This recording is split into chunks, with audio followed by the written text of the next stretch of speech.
Hello， 大家好，我的名字是Alla，我平常是一个领队。今天很高兴收到汉氏旅行社的邀约，今天来这个地方，很高兴可以做一个小小的这个访谈影片。现在在我身旁的这位的话呢，是我们海精灵号他们的 Poseidon Expedition 公司的销售经理，今天非常开心能够邀请他跟我们来介绍这艘非常非常特别的这个船。So Alex, please introduce yourself a bit, and then of course to introduce the Poseidon Expedition team of your company. Yes, sure. First of all, hi everyone. I'm Alex from Poseidon Expeditions. I'm very happy to be here today and thank you for having me. I will be glad to let you all know more about how Poseidon Expedition work and how it is different from other cruise companies operating in polar regions. So first off, Poseidon Expeditions, we've been in the market for almost 27 years now, so we have a lot of experience, and currently we're very proud to operate one of the vessels on the market, the Sea Spirit, having only 114 maximum capacity. But usually it operates with just about 100 passengers on board, which actually allows us to bring everyone on shore at one go, so we don't have to split our guests into groups for landing, which allows us to save time, and it means that we can spend more time actually on land, hiking and exploring the beautiful destinations where we are going. Yeah, actually I was quite surprising because I'm very lucky. I have 3 times experiences in this like a polar trips. Yes. And one time, my very first experience is actually with the Poseidon. And then personally, I would say that the experience was just like amazing. And then I think the expedition team member plays a really important role like in the whole tour. So do you have any specific, I don't know, like idea when you pick, or what do you think of like the expedition team member, the most important part, like what's the most important part for your expedition team member? That's a great question, and actually expedition team is where the heart and soul of our company is, because they are the people who are making those experiences so memorable and actually creating the atmosphere on board. So it's very important that your expedition team members are not only knowledgeable. For example, we have naturalists on board, we have scientists on board, and everyone in our expedition team, they have a certain relevant background relevant to the area that we're exploring at the moment, be it Antarctica or some of the Arctic destinations. So our expedition team is the core of every trip, every voyage, and their job is to create this intimate atmosphere, unlike with some bigger ships, I believe, where it's not possible to get to know each other and be more personal. Yes. During the expedition. Another interesting thing is that our expedition team members, they usually tend to spend like months and sometimes even whole seasons on board, so we don't really have much of a rotation in our expedition team, which in turn allows them to really feel comfortable on the boat, and they know the ship very well, and they know how each particular landing spot or each particular destination is, so they can be very flexible, because this is the most important part.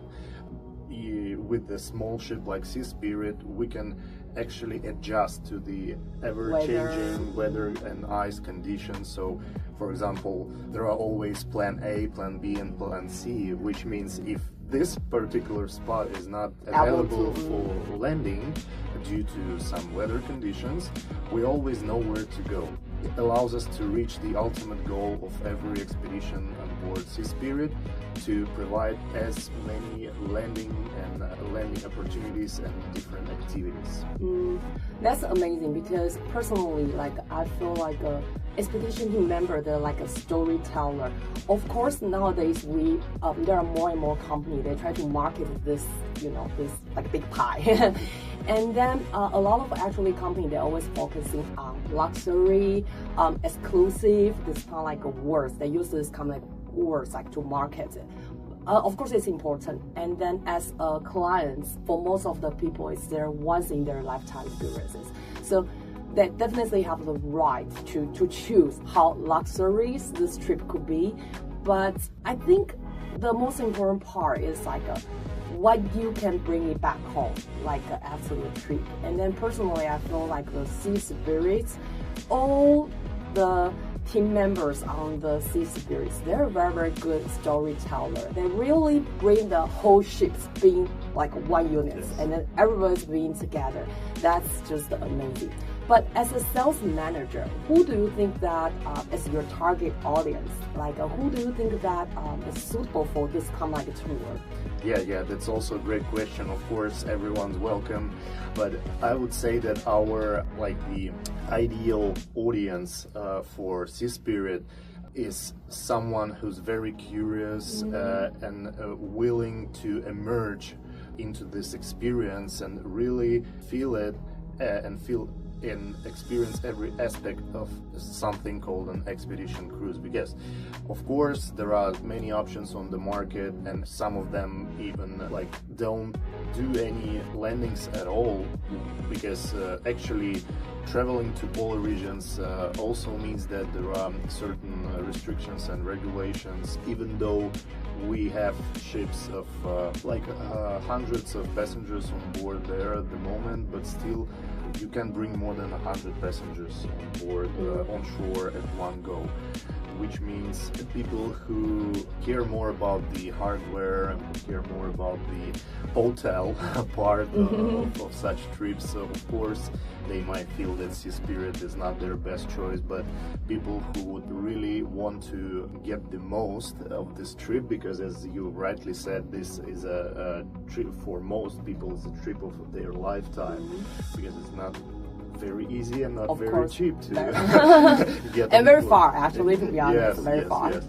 Especially our repeat guests, very proactive and very curious about those unique regions, because they are actually unique, and there is no actual guarantee that we'll be still able to visit those precious parts of the world in, say, I don't know, 10 or 15 years, because of the climate changes,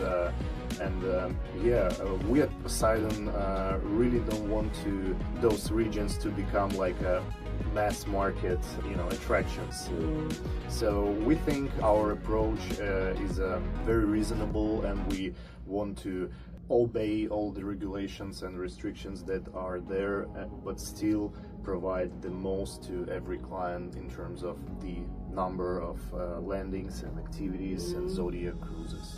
So you try to provide more different experiences, and that's beautiful, because the first time I was in Antarctic, it's with Poseidon, and then I have that kind of like memories that the team members, they say the most important thing is not, we are not going to conquer that places. We are going to visit the places. So yes, we respect for them, and then that's the most important things, and that's very beautiful.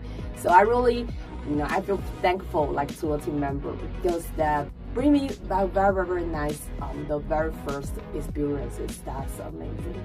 Because as you say, as we know, because nowadays this market is growing, and then what's your future expectation from Taiwan market, or maybe because here today yes. With the Hans travel, do you have any expectation? Yes, actually Taiwanese market, we're seeing a steady growth over the years, over the past years, and we hope that we can continue seeing this increasing the number of passengers, because actually in Taiwan we find that we're able to find our key audience, because I think travelers from Taiwan, they tend to really care and cherish such touristy products, and with the Hans travel also it makes it very for us, because they are able to reach out to those particular type the of right travelers. person. Yes. Okay, the right travelers. Oh, and then another thing is about also together with the team members and then for the Taiwanese traveler because we are Mandarin speakers. Yeah. And then to be honest, personally, I think that's if you have like Mandarin speakers, like Mandarin speaking like team member, it's very important for us because on the cruise, we are not only just simply relax, you know, we have a lot of things to do. We need to take some lectures, we need to understand where we are. Yeah. And then, so do you have any like this kind of like Mandarin speakers members? Actually, for the purpose of catering for the Taiwanese market, we, as a rule, we have at least 2 Mandarin-speaking expedition staff members on each cruise, regardless of how many Mandarin-speaking guests we have. Which allows us to actually translate all the lectures, recaps, and also daily programs and menus in the restaurant. So all this makes it very comfortable for Taiwanese clients. And if we have big groups, for example, if we know this far enough in advance, we can bring even more Mandarin-speaking staff if needed.